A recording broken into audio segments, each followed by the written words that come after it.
ترجي قبول الهدف الاول. ترجع الكره عبد الله سيسوكو، ممتازه التمريره، اوه الخطا موجود، ممتاز المرور من طه ياسين الخنيسي. رائعه العمليه الثنائيه بين المالي عبد الله سيسوكو وياسين الخنيسي.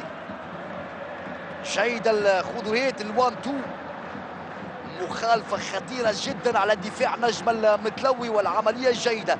هذه العملية، هذا المرور، التدخل من سيسوكو نجم المتلوي يربح من خلال والترجي الرياضي التونسي. مخالفة خطيرة. اسكندر القصري بعد نجاح الموسم الفارط مع ترجي الجنوب، ترجي جرجيس، يعود للترجي الرياضي التونسي، يعود إلى الإدارة الفنية وإلى التدريب في الترجي. بداية كذلك موفقة لعاصمة الزياتين اللي انتصرت على قوافل القفصة 3-2 في أول جولة، تواجه القناوية في الجولة الثانية.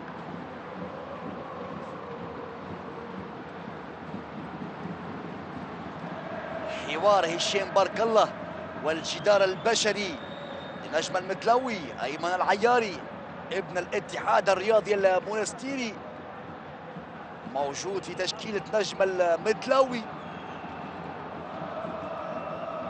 انتداب من جملة 10 انتدابات قام بها نجم الجنوب. من هو المنفذ؟ على ما أظن سيكون سعد بقير. هل يأتي بالسعد للترجيين سعد بقير ويفتتح النتيجة في 25 دقيقة لعب؟ احترام يعني القوانين. دفع جماهيري كبير هنا في ملعب رادس. الجولة الثانية بين الترجي الرياضي التونسي ونجم المتلوي.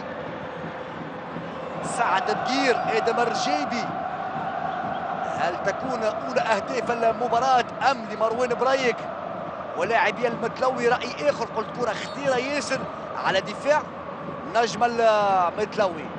هو سعد بقير أم آدم الرجيبي؟ الاثنين موجودين أمام الكرة. الأقرب آدم الرجيبي، فهل يباغتني سعد بقير؟ سعد بقير، جول جول جول جول جول جول من سعد بقير. قلت في 25. هل يأتي سعد بقير بالسعد لجماهير الترجي الرياضي التونسي؟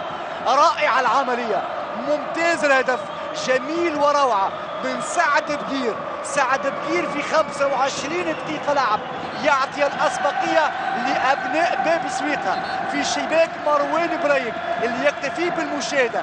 هذا سعد بقير، لاعب شاب، لاعب المنتخب الأولمبي القادم بعد الفاينل امام نجم الساحلي. شوف يعني ممتاز، يعني روح رياضيه كبرى. يتوجه الى بنك الاحتياط، يقبل اللاعبين، يشجع عمار السويح، يبحث عن الفريق على الانتصارات الى حد